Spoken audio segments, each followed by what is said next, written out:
Hello everyone, welcome to biology lecture. Myself Somnath Palicha here. Today we are going to start with again class 11th biomolecule chapter NCERT class. Okay. आज का जो topic है वो है with respect to the RNA. इसके पहले मैं खास बात बता देता हूँ जो आप लोगों को ऑलरेडी पता है. It is a single stranded structure. ठीक है. ऐसा नहीं है कि खाली सिंगल स्टैंडर्ड होते हैं, double standard structures of RNA are there, लेकिन वो अभी पढ़ने का समय नहीं है, उसको पढ़ेंगे जब उसका टॉपिक चलेगा. ठीक है. फिलहाल के लिए हम लोग खाली बात कर रहे हैं कि आरएनए के बारे में. तो इसके जो नाइट्रोजनस बेसिस होते हैं वो तो आपको ऑलरेडी पता है. Those are A, U, G and C. ठीक है. A pair with U with 2 hydrogen bond and G pair with C with 3 hydrogen bond. Normally ये होता है सिंगल स्टैंडर्ड. तो सर पेयरिंग की कैसे बात करें? अगर पेयरिंग की बात होगी तो डबल स्टैंडर्ड आना चाहिए, ऐसे ज़रूरी नहीं है. मान लो यही एक सिंगल स्टैंडर्ड स्ट्रक्चर अगर मैं ऐसे रैंडमली कॉइल कर लूँ. ठीक है. तो मान लो यहाँ पे यू ए था और यहाँ पे इसके ठीक अपोजिट में यू आ जाएगा, तो ये पेयरिंग दिखाते हैं. ठीक है. जैसे कि यहाँ पे अगर जी आ जाता है, यहाँ पे सी आता है और दोनों एकदम आमने सामने नज़दीक है, तो there is a bond formation can possibility. Okay. So bond is found but in the loops. Okay. Bond formation takes place in the loops. Okay. ऐसे करके आप लोग इसको समझ लो. फाइन. अभी जितने भी स्ट्रक्चर्स हैं उसको पढ़ेंगे. So there are total 3 structures are there which we have to understand. तो 3 टाइप्स के आरएनए होते हैं. एक जो होता है M R N A. Okay. M stand for the messenger RNA. Okay. और जो दूसरा होता है उसको कहते हैं आर आरएनए, जिसका नाम होता है राइबोसोमल आरएनए. और जो तीसरी कैटेगरी आती है उसको लिखेंगे हम लोग T RNA. Okay. That is for transfer RNA. ठीक है. तो ये तीनों स्ट्रक्चर को अभी समझने का टाइम आ चुका है. चलो अभी समझते हैं ये तीनों टाइप्स के आरएनएस को. तो चलो सबसे पहला स्टार्ट करते हैं हम लोग एमआरएनए से. MRNA. Okay. MRNA is called as a messenger RNA. इसको बनाने के लिए हमको समझना है बहुत सारे कॉन्सेप्ट को. ये डिस्कवर्ड किया था या फिर बोल सकते हो given by Jacob and Monod. Okay. In the year of you can से 1961. तभी इसके बारे में बात हुई थी, डिस्कवरी हुई थी. ठीक है. अभी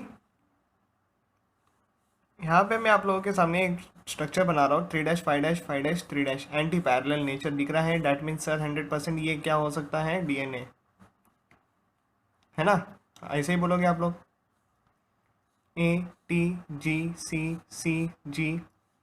ओके. और ऐसे ही करके पूरे सीक्वेंस लगे रहेंगे. मान लो यहाँ पे टी लिख देते हैं, यहाँ पे यू लिख देते हैं. हो गया. ऐसे ही करके बहुत सारे सीक्वेंस रहेंगे. मान लो यहाँ पे जी सी ए ए टी ऐसा सीक्वेंस होगा, तो यहाँ पे आ जाएगा सी जी टी टी ए करके, ऐसा कुछ सीक्वेंस होगा. ये तो नॉर्मली क्या हो गया? डीएनए. कैसे पता चल गया? क्योंकि यहाँ पे टी है, थाइमिन ग्रुप है ना. और ये डबल स्टैंडर्ड स्ट्रक्चर है. It is a DNA. अब डीएनए के बारे में बात करता हूँ. यहाँ पे मान लेते हैं हम लोग ये जो सीक्वेंस मैंने लिखा है, ये जो सीक्वेंस है ना, it is nothing but you can से अ जीन. क्या बोलेंगे? जीन. इसको मैं दूसरा वर्ड लिख देता हूँ सीक्वेंस. ऐसे समझो, क्योंकि जीन जीन जीन तुम लोग सुनते आ रहे हो, सीक्वेंस भी होते हैं. दो sequence nothing but the nitrogenous bases जो कि डीएनए के ऊपर अरेंज रहते हैं. फाइन. तो ये जो सीक्वेंस है इन ये it's a kind of code you can से. और वो कोड कुछ ना कुछ प्रोटीन बनाने के लिए होता है. ओके. एक स्पेसिफिक प्रोटीन बनाने के लिए होता है. तो वो प्रोटीन या फिर जो इंफॉर्मेशन जो इन सीक्वेंस के थ्रू हम लोग आरएनए में डालते हैं, that message from the DNA goes to the RNA, that is your mRNA. Okay. ये एमआरएनए डीएनए की इंफॉर्मेशन को कैरी करता है, इसलिए इसको मैसेंजर आरएनए कहते हैं. वो इंफॉर्मेशन जो डीएनए से एमआरएनए पे जाती है, that is nothing but a kind of this sequence only. लेकिन ये आरएनए है तो आरएनए के सीक्वेंस आएंगे but complementary to this strand. Okay. Complementary to this strand. और हमेशा याद रखना, जिसके सीक्वेंस एमआरएनए पे जाते हैं वो वाले स्ट्रैंड को, मतलब ये जो ऊपर वाला स्ट्रैंड है जो कि 3' से 5' वाला स्ट्रैंड है, इसको मैं लेबल करूंगा टेम्पलेट स्ट्रैंड. क्या बोलेंगे हम लोग, टेम्पलेट स्ट्रैंड बोलेंगे। और जो ठीक उसके अपोजिट में जो कॉम्प्लीमेंट्री होता है, ओके, मतलब जस्ट अपोजिट होता है, इसको बोलेंगे complementary strand, complementary, sorry, okay, MENTARY, complementary strand. इसका दूसरा नाम होता है अभी, that is called as a coding strand. क्या बोलेंगे अभी इसको, कोडिंग स्ट्रैंड बोलेंगे, ठीक है। तो कभी भी अगर क्वेश्चन पूछा कि डीएनए का कौन सा स्ट्रैंड पार्टिसिपेट करता है एमआरएनए बनाने के लिए, your answer will always remain as a template strand, okay. और अगर पूछा कौन सा होता है तो 3 से 5 डायरेक्शन होता है, ऐसे करके आपका आंसर रहेगा, ठीक है। अब एक एंजाइम के मदद से यहाँ पे बीच में एक आरएनए स्ट्रक्चर बनेगा। डीएनए तो बहुत बड़ा होता है, डीएनए की टोटल लेंथ एक ह्यूमन में लाइक 2.2 मीटर लॉन्ग होती है, इतना बड़ा डीएनए होता है। उसका कुछ ही सीक्वेंस मैंने आपके सामने रखा है जो कि मुझे एक काइंड ऑफ प्रोटीन बना के देगा ना। तो वो प्रोटीन बनाने के लिए मुझे चाहिए 3 टाइप्स के आरएनए, एमआरएनए, आरआरएनए, टीआरएनए। तो सबसे पहले एम का मतलब क्या है, मैसेंजर आरएनए। तो सबसे पहली रिक्वायरमेंट हमारी एमआरएनए की होगी। तो एमआरएनए बनाने के लिए हमको मदद करेगा डीएनए का टेम्पलेट स्ट्रैंड, मतलब एक ही स्ट्रैंड। तो ए का अपोजिट आ जाएगा यू, जी के अपोजिट आ जाएगा सी, सी के अपोजिट आ जाएगा जी, बाकी सारा कॉन्सेप्ट वही है, बस टी के अपोजिट में आ जाएगा ए, जी के अपोजिट में सी, सी के अपोजिट में जी, ए के अपोजिट में यू, यू, और ये यहाँ पे आ जाएगा ए, और ये रहेगा 5' क्योंकि इसके अपोजिट होता है, और ये रहेगा इसके अपोजिट 3' एंड, ठीक है। तो ये मैंने क्या बनाया, ये मैंने एमआरएनए बनाया। तो यहाँ पे मैं उस स्ट्रक्चर को बाहर निकाल रहा हूँ, जो मैंने पेंसिल से बनाया वो वाले स्ट्रक्चर को मैं बाहर निकालूंगा। चलो 5' से 3', ये सिंगल स्टैंडर्ड स्ट्रक्चर है, U C G A, C G U U A, ऐसा कुछ स्ट्रक्चर हम लोगों ने बनाया। इसको हम लोग इनिशियली लेबल करेंगे HNRNA, ओके, हेट्रोन्यूक्लियस आरएनए बोलेंगे इसको। अब ये जो आरएनए है, ये it's not a proper mRNA, it's not a proper RNA, you can से, इसको ऐसे भी लिखते हैं HNMRNA, ओके। HNMRNA का मतलब ही ये होता है कि ये इनिशियल स्टेज है mRNA की। अब ये एक प्रोसेस में जाएगा जिसका नाम है स्प्लाइसिंग। कौन से प्रोसेस में चले जाएगा, स्प्लाइसिंग प्रोसेस होगा। स्प्लाइसिंग प्रोसेस का मतलब क्या है वो समझना बहुत ज़रूरी है। तो इसको समझने के लिए हम लोग को 2 चीज़ों के बारे में बात करनी है, एक होता है इंट्रॉन्स और एक होता है सेकेंड एक्सॉन्स। क्या होता है, इंट्रॉन्स और एक्सॉन्स होता है। Introns are nothing but the gaps and exons are nothing but a sequence. Sequence कैसा होना चाहिए, कंटिन्यू होना चाहिए, continue sequence should be there, okay. Gaps जो कि non coding area, non coding area बोल सकते हो, ओके। या फिर ऐसे भी बोल सकते हो, do not code for amino acid. क्या लिख देते हो, do not code for amino acids, ऐसे लिख देते हैं, ठीक है। ये सारी बातें अभी आएगी समझ में। इंट्रॉन्स क्या होता है, एक्सॉन्स क्या होता है, अभी वो समझ लेते हैं, ठीक है। तो मान लो जो मैंने आरएनए जो बनाया था 5' से लेके 3' वाला, ओके, उसका कुछ सीक्वेंस इस तरीके से रखा था, यू सी जी, ओके, ए। उसके बाद मान लेते थोड़ा सा गैप बना देते हैं यहाँ पे, और यहाँ पे लिख देते हैं सी जी यू, ओके, यू, और उसके बाद थोड़े से गैप पे हम लोग ए लिख देते हैं। अब ये गैप इसलिए है क्योंकि डीएनए पे भी गैप था, ओके। जैसे कि ये जो 4 सीक्वेंस मुझे मिले वो यही 4 सीक्वेंस है, देखो UCAC, है ना। तो सॉरी UCGA, ये जो सीक्वेंस है ये मुझे मिला है यहाँ पे। और ऐसे मान लेते हैं 4, 1 2 3 4 के बाद यहाँ पे बीच में है ना बहुत बड़ा गैप है, तो वो गैप के कारण एमआरएनए पे भी गैप आ गया, तो वो गैप आपको ऐसे भी दिखेगा यहाँ पे, ओके। यहाँ पे कुछ एरियाज दिखेंगे। इसका मतलब क्या होता है, ये जो एरिया है ना यहाँ पे, ये आपके लिए क्या हो रहा है, डिसकंटिन्यूअस सीक्वेंस कर रहा है। ये क्या कर रहा है, डिसकंटिन्यूअस सीक्वेंस कर रहा है। तो ये गैप्स को हम लोग कहेंगे इंट्रॉन्स। क्या बोलेंगे, इंट्रॉन्स। और ये जो ऐसे सीक्वेंस है ना जिनके नीचे मैं डबल लाइन बना रहा हूँ, दिस आर एक्चुअली एक्सॉन्स। तो अब मुझे क्या करना है, गैप्स को काट के निकालना है। सो कटिंग एंड रिमूविंग गैप्स और introns known as splicing, okay. So this is done with the help of restriction endonuclease enzyme। कौन सा एंजाइम चाहिए, रेस्ट्रिक्शन एंडोन्यूक्लियस एंजाइम चाहिए। What is the meaning of this, ये देखो एंडोन्यूक्लियस यानी nucleus के अंदर है, क्योंकि डीएनए हमारा न्यूक्लियस के अंदर है तो एमआरएनए भी हमारा न्यूक्लियस के अंदर ही बनेगा। ओके, ये बात ज़रूर ध्यान में रखना है। तो एक एंजाइम है जिसका नाम है restriction endonuclease enzyme. Restriction endonuclease enzyme का मतलब क्या है? स्पेसिफिक साइट जो कि कोड नहीं करती, एम्प्टी रहती है, ऐसे साइट्स को वो लोग लोकेट करते हैं और उसको चॉप कर देते हैं। ठीक है, और and joins the exons with the help of enzyme called as ligase। Okay, सारे एक्सॉन्स एक साथ आ जाएंगे तो क्या हो जाएगा? आपके सामने एक एमआरएनए बन जाएगा, जैसे कि 5' to 3' UCGA okay. All sequence are now continuous form, तो इसको मैं बोलूंगा ऑल आर स्ट्रक्चरल जीन्स। इसको सबको क्या बोलेंगे? क्या बोलेंगे हम लोग? स्ट्रक्चरल जीन्स कहते हैं। ठीक है, ये बात आपको ध्यान में रखना है। This is again it is the mRNA, but still it is N incomplete mRNA, क्योंकि अभी तक एक ही प्रोसेस हुआ है जिसका नाम है स्प्लाइसिंग। ओके, तो what is splicing? Cutting and removing of the gaps that are introns known as a splicing. ठीक है, ये आपको ध्यान में रखना है। Okay, done with the help of an enzyme called as a restriction endonuclease enzyme. दूसरा जो प्रोसेस होना है, जो काट के रखे रहेंगे जो फ्रैगमेंट्स है, मतलब ये जो सीक्वेंस है अभी ये फ्रैगमेंट्स में कन्वर्ट हो गए, तो उन फ्रैगमेंट्स को ज्वाइन करना पड़ेगा। Therefore and joins the exons with the help of the enzyme called as ligase. तो what are ligase? Ligase act like a biological glue which helps in the joining the fragments. Okay, जिसके वजह से पूरा sequence क्या हो जाएगा? Continuous हो जाएगा। ठीक है, इतनी बातें समझने के बाद बढ़ते हैं आगे, नेक्स्ट प्रोसीजर समझते हैं कि स्प्लाइसिंग के बाद क्या होगा। नाउ और नेक्स्ट प्रोसीजर आफ्टर स्प्लाइसिंग के बाद नेक्स्ट प्रोसीजर जो होती है वो है capping. Okay, capping will be done at you can say 5' reason.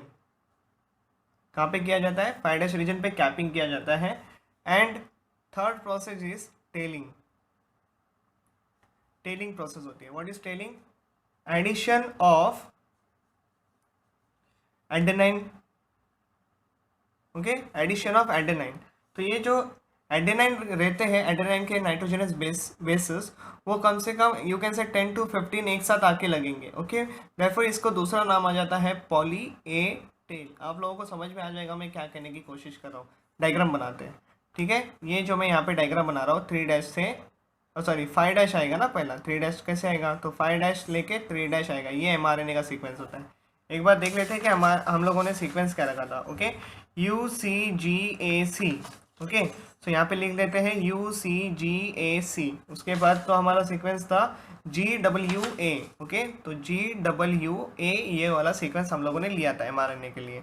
ठीक है, अब क्या क्या सीन हो गया कि मैंने कहा है 5' पे कैपिंग होगा। तो कैपिंग मतलब क्या? यहाँ पे प्रोटेक्शन लगाना। तो ये कुछ ऐसा कैप लगा देते हैं। और ये जो 3' रीजन है ना, यहाँ पे अभी आप लोगों को कम से कम ऐसे एडेनाइन एडेनाइन एडेनाइन एडेनाइन के ग्रुप लगा देते। ठीक है, अभी इतना ही लगा रहा हूँ। तो ये जो इतना सीक्वेंस मैंने लगाया एडेनाइन ग्रुप का, इसको बोलते हैं हम लोग poly A tell.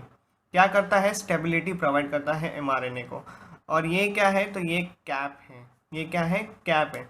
So cap जो होता है it is made up of methyl guanosine triphosphate. ये सब्सटेंस का कैपिंग बना हुआ रहता है। What is the purpose of giving cap and poly A tail to the mRNA? Now this is actually called as a mRNA. ये हमारा messenger RNA है जिसके ऊपर कोडिंग सीक्वेंस है, जिसके ऊपर एक कैप है, जिसके ऊपर एक स्टेबिलिटी प्रोवाइड करने वाला पॉली ए टेल लगा हुआ है। ठीक है, ये आप लोगों ने यहाँ पे समझ लिया।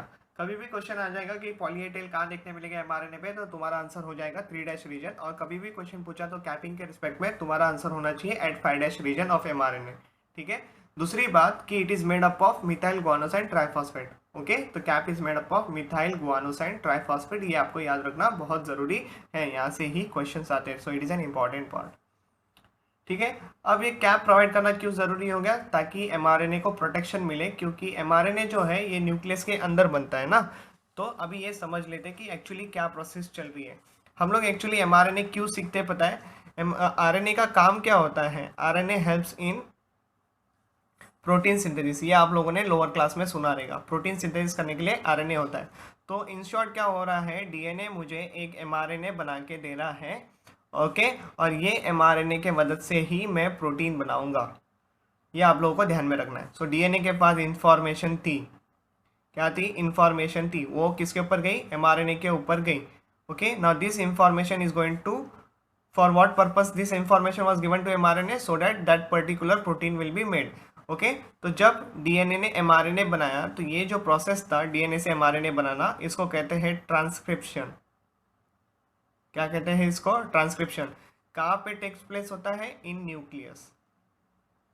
ये क्या है इसका लोकेशन। तो याद रखो, डीएनए से एमआरएनए बनाना है तो न्यूक्लियस में काम होगा, क्यों, तो डीएनए भी न्यूक्लियस के अंदर होता है। After mRNA will produce, it will send into the cytoplasm. Okay, so mRNA will release in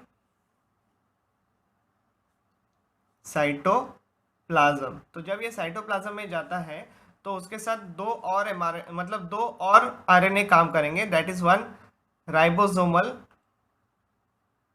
RNA और साथ में आएगा प्लस टीआरएनए। ओके, मतलब आरआरएनए एंड टीआरएनए दोनों साथ में आएंगे और तब जाके काम होगा। लेकिन ये दोनों साथ में आएंगे और ये एमआरएनए को रीड करेंगे और उसके अकॉर्डिंगली प्रोटीन बनाएंगे। तो ये जो प्रोसेस है जो कि साइटोप्लाज्म में होना है, इसको बोलेंगे ट्रांसलेशन। मतलब एमआरएनए के मदद से जो मैं प्रोटीन बना रहा हूँ ये साइटोप्लाज्म में हो रहा है, इस प्रोसेस का नाम है translation. Okay, this is a location. Again पूछा जाएगा प्रोटीन कहाँ बनता है, तो ड्यू टू ट्रांसलेशन बनता है, साइटोप्लाज्म में बनता है। ऐसे आपके आंसर्स होने चाहिए। ठीक है, तो अभी हमको क्या समझना बाकी रह गया है, राइबोसोमल आरएनए एंड टीआरएनए। तो अभी ये दोनों टॉपिक को डिस्कस करेंगे। ठीक है, बढ़ते हैं आगे। तो अभी के लिए मैं आप लोगों के सामने एक फाइनल एमआरएनए का लुकआउट दे देता हूँ। ओके, सो अभी इसको समझते हैं। ये हो गया कैप, ये यहाँ पे मैं एक लंबी सी लाइन खींच रहा हूँ और यहाँ पे मैं ए का जो सीक्वेंस है इसको लिख देते हैं। ठीक है, इसके अलावा यहाँ पे होना चाहिए AUG का सीक्वेंस, और इतना ही नहीं तो एक स्टॉप कोडॉन होना चाहिए। यहाँ पे क्या होना चाहिए, एक स्टॉप कोडॉन आना चाहिए। वो स्टॉप कोडॉन कुछ भी हो सकता है, आइदर UAG हो सकता है, या तो फिर वो UAA हो सकता है, या तो फिर वो हो सकता है UGA। ओके, ये तीनों में से कोई भी अगर एक सीक्वेंस यहाँ पे प्रेजेंट होगा तो हम लोग उसको बोलेंगे स्टॉप सिग्नल। ठीक है, इसके अलावा जो बाकी का जो सीक्वेंस हम लोगों ने मेंशन किया था, लाइक UCGACG, फिर हम लोगों ने रखा था UUA, राइट, UUA वाला जो सीक्वेंस मेंशन किया था, ऐसा ही कुछ, राइट है। तो ये जो सीक्वेंस है ये रहेगा, लेकिन एक हमेशा स्टार्टिंग कोडॉन होता है, ये याद रखना है, जहाँ से प्रोटीन सिंथेसिस की शुरुआत होती है, तो इसको हम लोग बोलेंगे स्टार्टिंग कोडॉन। और ये क्या है, तो ये कैप है, और ये क्या है, तो ये पॉली ए टेल है। ठीक है, ये आपको याद रखना है, पॉली ए टेल। और दिस इज 3' रीजन, खत्म। So this is 5' region. तो this is what the structure of mRNA. जो ये जो कंप्लीट सीक्वेंस होते हैं ना, ये जो कोड करते हैं, not the stop codon, till here you can से, तो इसको बोलते हैं हम लोग स्ट्रक्चरल जीन्स। क्या बोलते हैं, स्ट्रक्चरल जीन्स, जो कि कोड करते हैं एमिनो एसिड्स को। So codes for amino acids. What are amino acid, जो प्रोटीन बनाने के लिए चाहिए, क्योंकि amino acids are the units of protein. Okay, ये यहाँ पे एमआरएनए मैंने ख़त्म कर दिया है, दिस इज एमआरएनए। ओके, अभी आप लोगों को नया लेक्चर में स्टार्ट कर रहे हैं, दैट इज यू कैन से टीआरएनए। ओके, तो अभी टीआरएनए के बारे में बात करते हैं। It is a transfer RNA, transfer RNA. ठीक है, क्या ट्रांसफर करता है, एमिनो एसिड को ट्रांसफर करता है। Okay, now this tRNA is also called as adaptor RNA. Okay, क्योंकि ये एमिनो एसिड को इसके साथ बाइंड करता है, उसको लेके जाता है, वो सारी बातें। Okay, it is the smallest mRNA, sorry, it is the smallest tRNA, या फिर स्मॉलेस्ट आरएनए बोल सकते हो, ऐसे बोल सकते हो। और दूसरी बात, ये लोग सॉल्यूबल होते हैं, it is a soluble RNA. Soluble किस में होते हैं, इन 1 मोलार NaCl सोल्यूशन में। किसके अंदर, 1 मोलार NaCl सोल्यूशन दोगे तो वो सॉल्यूबल हो जाएंगे। और दूसरी बात, again these are single stranded. Okay, these are single stranded structure, लेकिन ये टी जैसे स्ट्रक्चर ले चुका रहता है, इसलिए इसको टीआरएनए कहते हैं। Okay, shape is also there, one more kind of shape will be also there, जिसको कहते हैं clover leaf shape also. Structure is also there. Okay, ये क्लोवर लीफ स्ट्रक्चर के नाम से भी फेमस है। ओके, तो अभी इसको समझते हैं, इसका डायग्राम कैसे दिखता है। तो कुछ ऐसा दिखेगा आप लोगों को ये,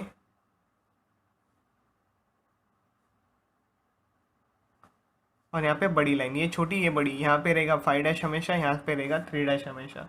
ठीक है, यहाँ पे 3 पे एमिनो एसिड का ग्रुप आके अटैच हो जाता है, ये याद रखना है आप लोगों को। चलो इसकी लेबलिंग करते हैं। यहाँ पे कुछ बॉन्डिंग्स होगी, क्योंकि मैंने कहा था अगर आमने सामने आ जाते हैं सीक्वेंस बेस पे रूल अप्लाई करो, यहाँ पे ए रहेगा तो यहाँ पे यू हो जाएगा, ऐसे करके। ठीक है, ये एक 3 रीजन रहेंगे यहाँ पे हमेशा। This region will be called as anti codon. इसको क्या बोलेंगे हम लोग, एंटी कोडॉन। ओके, ये जो है यहाँ पे जो अंगूठे जैसे बाहर आया हुआ है, थम लाइक आया हुआ है, इसको बोलते हैं वेरिएबल आर्म।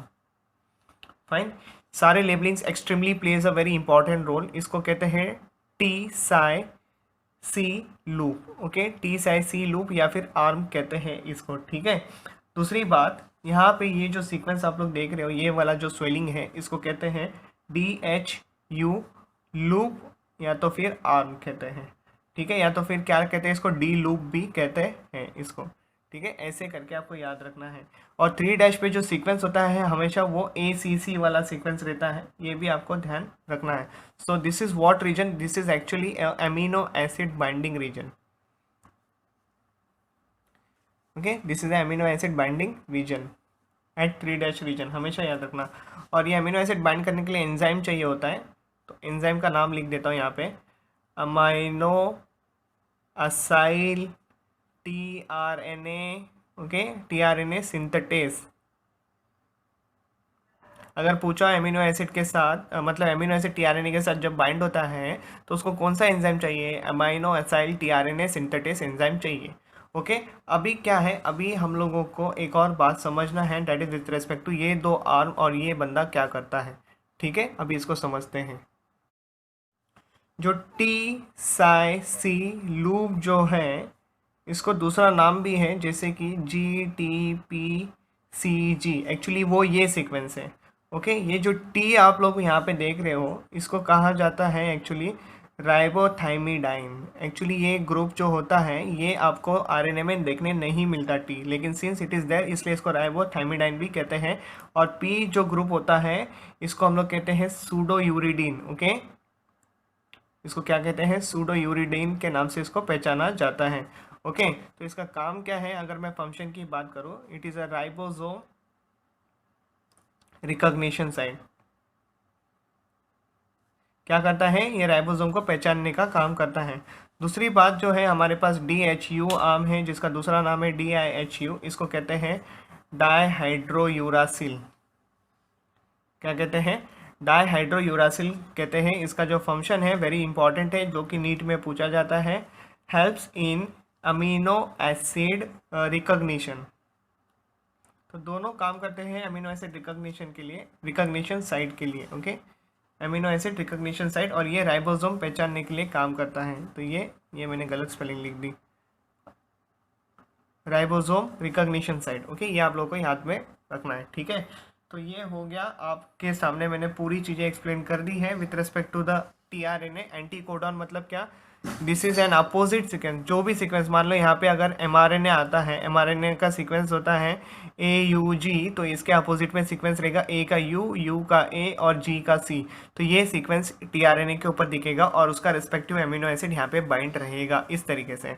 ओके, मान लो आपने कुछ ऑर्डर किया है घर पे बैठ के ऑनलाइन अमेजोन से, और वो चीज़ आपकी किसी किसी कंपनी का मॉडल है, जिस मतलब जो आपने मंगाया है, तो डैट विल बी ओके। तो स्पेसिफिक ऑर्डर नंबर आएगा आपको, और उसका ऑर्डर नंबर पे ये पर्टिकुलर एमिनो एसिड रहेगा, मतलब समझ रहा है, वो पार्सल रहेगा। ठीक है, अब ये जो tRNA है उसको लेके आपके घर पे आएगा, तो ये तब तक उसी की जिम्मेदारी बनती है ना tRNA की, कि ये पार्सल को ठीक तरीके से कस्टमर के पास पहुंचाया जाए।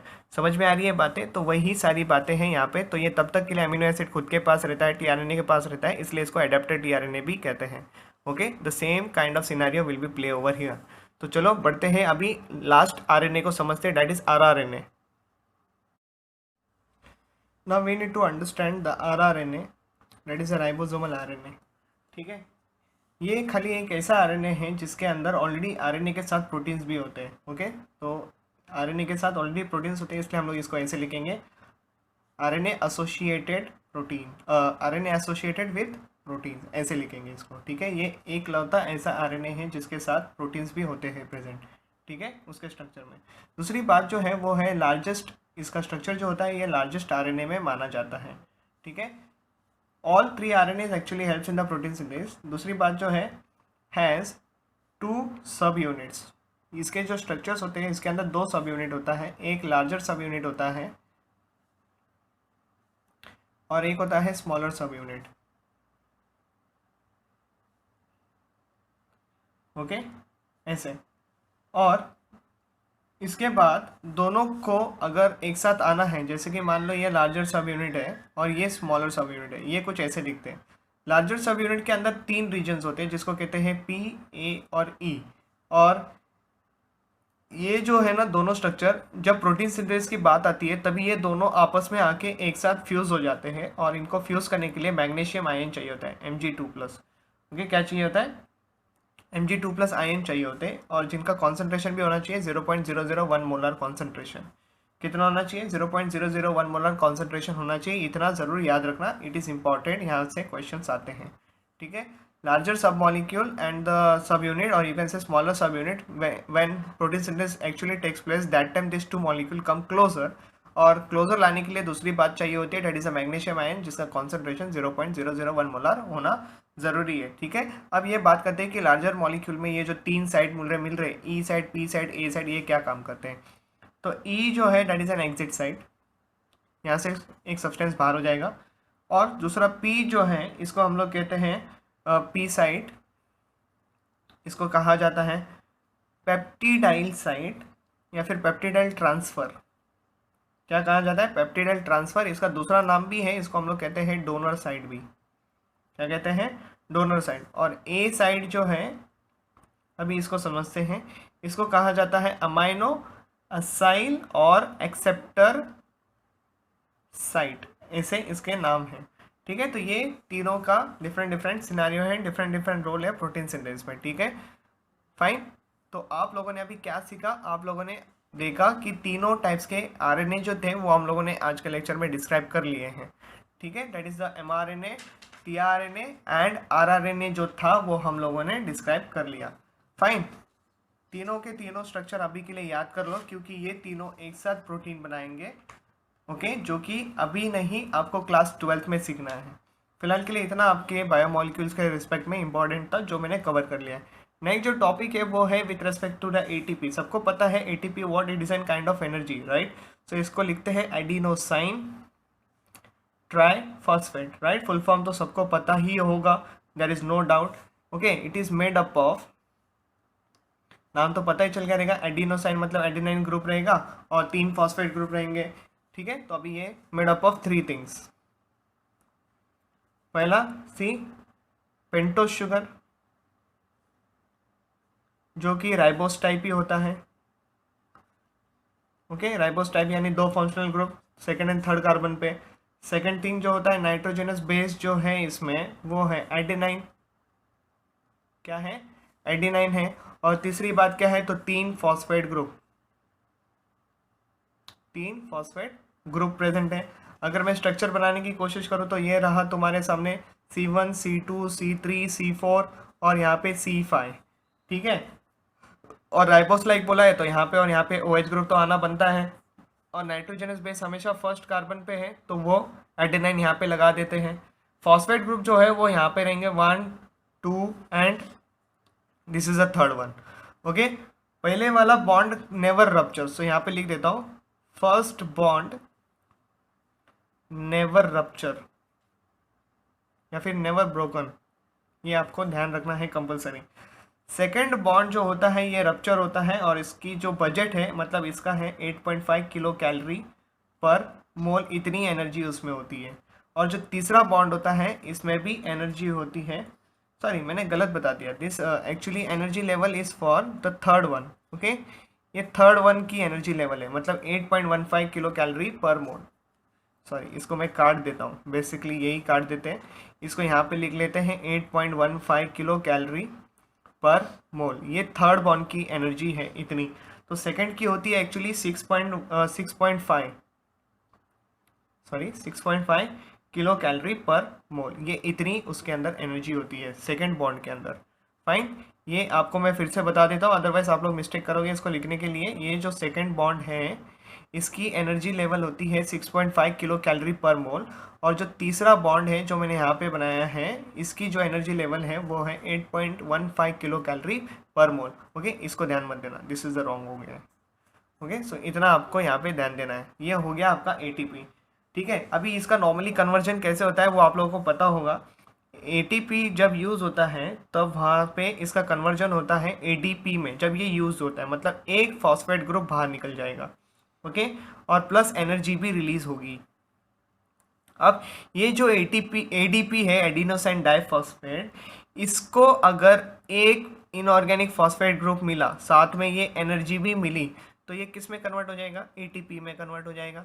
देखो, ADP in with some kind of energy and one phosphate inorganic group, इसको अगर मिलता है तो ये एटीपी में रीफॉर्म कर सकता है।